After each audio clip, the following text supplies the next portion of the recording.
Salut tout le monde, c'est Simon, je vous retrouve pour une nouvelle vidéo. On va partir du côté de la Première Ligue, du coup le championnat anglais bien évidemment, un petit récap de la dernière journée de ce week-end quoi en gros, et on part sur les pronostics pour cette semaine, ce milieu de semaine, hein, c'est le seul championnat du top 5 qui aura une journée en plein milieu de semaine. Du coup, ça a donné ça ce week-end. Newcastle-West Ham, le BTTS est plus que bien passé, hein. Clairement, on a eu un match un peu dingue. Ça a vraiment lancé le week-end. C'était vraiment une folie ce match-là. Newcastle qui menait à 0 sur un péno d'Isaac. Après, West Ham, ils en mettent 3. Des grosses largesses défensives du côté de Newcastle, comme souvent. Et en plus, là, ils ont perdu la selle en plein milieu du match encore. Donc ça ne les a vraiment pas aidés. Tottenham, Luton, pareil. Et encore une fois, ils ont marqué en toute fin de rencontre. C'est Mingson qui les a encore une fois sauvés. Bon, ça commence à être tendu quand même du côté de Tottenham, hein. Quand ils gagnent, c'est vraiment de justesse. C'est beaucoup moins bien qu'en début de saison, même si là, ils ont eu énormément d'occasions. Sheffield Fulham, l'over de 5 est passé plus que facilement, hein. Clairement, il y a eu 6 buts. Encore un but de dingue de Muniz en toute fin, dans les arrêts de jeu, là le joueur de Fulham, là, qui enchaîne les buts, c'est incroyable, ce petit-là. Il fait une retournée magnifique en toute fin de rencontre pour l'égalisation. Nottingham Crystal, un but partout. Bon, donc là, c'est passé assez tranquillement aussi. En plus, c'est même Crystal Palace qui a la balle de match en toute fin de rencontre. Chelsea-Burnley, bon, là, franchement, j'ai pas trop envie de m'éterniser là-dessus. Clairement, Chelsea qui mène tranquillement. Et au final, les autres prennent un rouge en plus sur le penalty de Palmer. Et au final, en deuxième mi-temps, ils se font peur, ils sont nuls devant le but, encore une fois. Sterling, voilà, on connaît ses lacunes.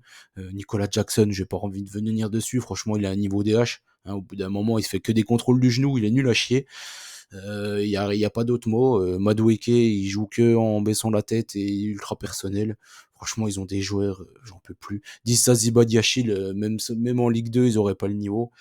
Donc vraiment, je comprends pas toutes les recrues. Ils ont fait strictement n'importe quoi. Il y a Modric qui a montré de bonnes choses, hein, encore comme souvent, mais bon, à chaque centre, dès qu'il fait un centre, il y a personne à la réception du centre, hein, donc il est un peu seul au monde, comme très très très souvent, j'ai envie de dire.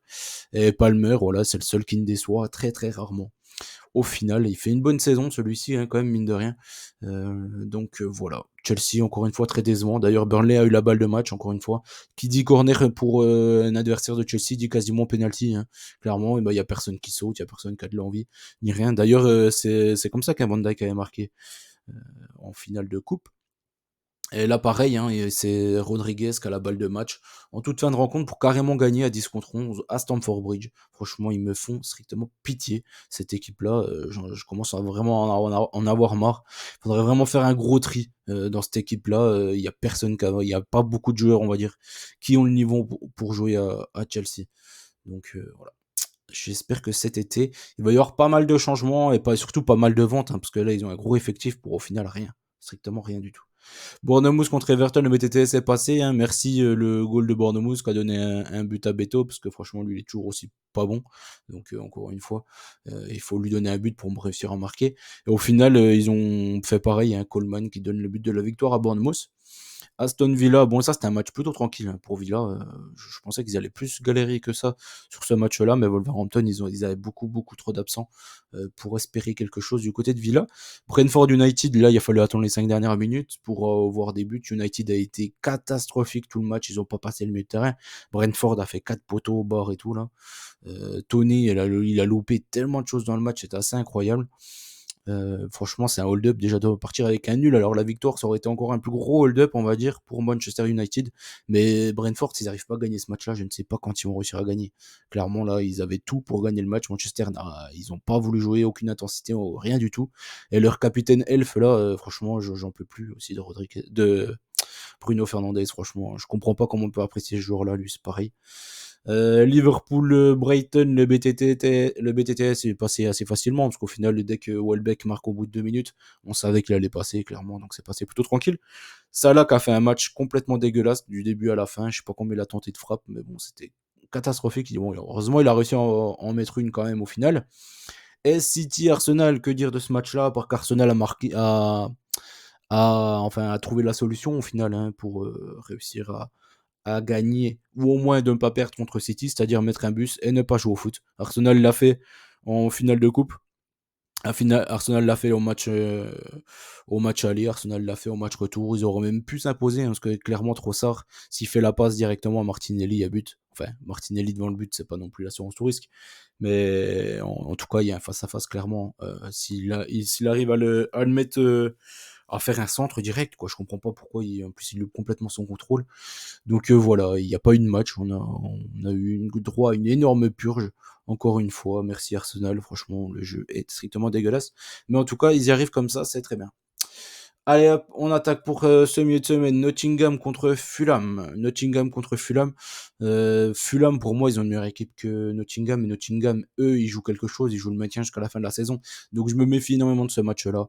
J'ai préféré prendre un under 3-5 sur celui-ci de match. Nottingham, ils ont vraiment du mal à marquer des buts. Par contre, Fulham, tous leurs matchs, en général, il y a plus de buts. Donc c'est peut-être ça qui me fait un peu plus peur sur ce match-là. Newcastle contre Everton. Newcastle, du coup, ils ont pas mal d'absents, que ça soit derrière, et là, ils ont perdu Gordon, du coup, à cause du rouge. Donc, je me méfie quand même ici, mais Everton, franchement, pour qu'ils arrivent à marquer un but, il faut un drame ou un tremblement de terre ou un tsunami ou ce que vous voulez. Donc, vraiment, Newcastle, Andrew Nobet, je pars sur ça, sur ce match-là. Bournemouth contre Crystal Palace. Un peu plus dur. Après, je pense que Eze va faire beaucoup de mal à cette équipe de Bournemouth. Donc j'ai pris un BTTS. Je trouve que Crystal Palace, il montre pas mal de bonnes choses quand même depuis le changement de coach. Burnley contre Wolverhampton ensuite. Burnley, mine de rien, ils sortent d'une victoire contre Brentford, même si voilà, il y a eu un rouge dès le début du match et tout. Ils sortent d'un 2-2 à Stamford Bridge. Pourquoi pas hein, réussir à l'emporter contre Wolverhampton, qui a encore pas mal d'absents. Mais après, il y en a pas mal qui sont annoncés sur le retour pour ce match-là. Donc j'ai préféré prendre un over de 5 et attendre de voir la compo. Si Wolverhampton, ils ont plus de bons joueurs, on va dire, que le match contre Aston Villa, où clairement, ils avaient personne, hein, clairement. Pour Mario Lemina, le pauvre. Donc voilà. Je pars plus sur un over de 5. En général, Burnley, c'est une équipe très joueuse. Arsenal contre Luton. Bon, là, Arsenal, ils vont gagner. Après, le tout est de savoir combien. Donc, c'est un peu comme Liverpool, hein. Arsenal et Liverpool, là, ce milieu de semaine, ils vont gagner. Après, il faut juste savoir combien et essayer de trouver une cote un peu potable. On va dire que je pense qu'il faudra plus se pencher sur des buteurs, clairement, sur ces deux matchs-là. Donc, j'ai quand même gardé l'Arsenal et over 2,5 pour essayer de faire gonfler la cote. Avec Luton, il y a tout le temps des buts. Donc, je pense qu'Arsenal, s'ils jouent un petit peu, euh, là, je pense qu'ils vont clairement jouer contre Luton. Ils vont avoir beaucoup d'espace contre cette défense de Luton qui est pas rapide du tout. À l'aller, il y avait eu 4-3, hein, je crois, pour Arsenal ou un truc comme ça. Et donc, ouais, encore une fois, un match avec des buts, je pense. Brentford-Brighton, pareil, un match avec des buts, là, ici. Hein. Je vois pas trop d'autres solutions. Brentford, après, au bout d'un moment, il faudrait qu'ils arrivent à avoir un peu plus d'efficacité, parce que sinon, ils arriveront à rien jusqu'à la fin de la saison. Ils vont se faire peur pour le maintien jusqu'au bout. Et Brighton, ils ont montré quand même 2-3 bonnes choses contre Liverpool. T'as Adingra qui est monstrueux, hein, clairement, lui, il a un énorme potentiel. Il a encore été très très bon. Donc là, ici, j'ai pris un over de 5 et 2 buts partout. City contre Villa, je pense que City, enfin, ils ont pas le droit de faire deux contre-perfs de suite à la maison. Donc là, clairement, j'ai pris Manchester City. Je pense que ça devrait passer contre Villa. Liverpool contre Sheffield, pareil, Liverpool, j'ai pris l'handicap sur ce match-là. Après, Liverpool, ils auront peut-être la tête au match contre Manchester, du coup, c'est le match de ce week-end. Mais je pense qu'ils vont quand même faire le taf contre Sheffield à la maison. Et ils devraient pas trop avoir de problème pour s'imposer. Ça, c'est pour rejoindre le Telegram. Donc, je vous souhaite bonne chance à tous. N'oubliez pas qu'on gagne, on perd ensemble. Et on se dit à très vite. Hein. Franchement, c'était pas mal ce week-end. Allez, ciao tout le monde.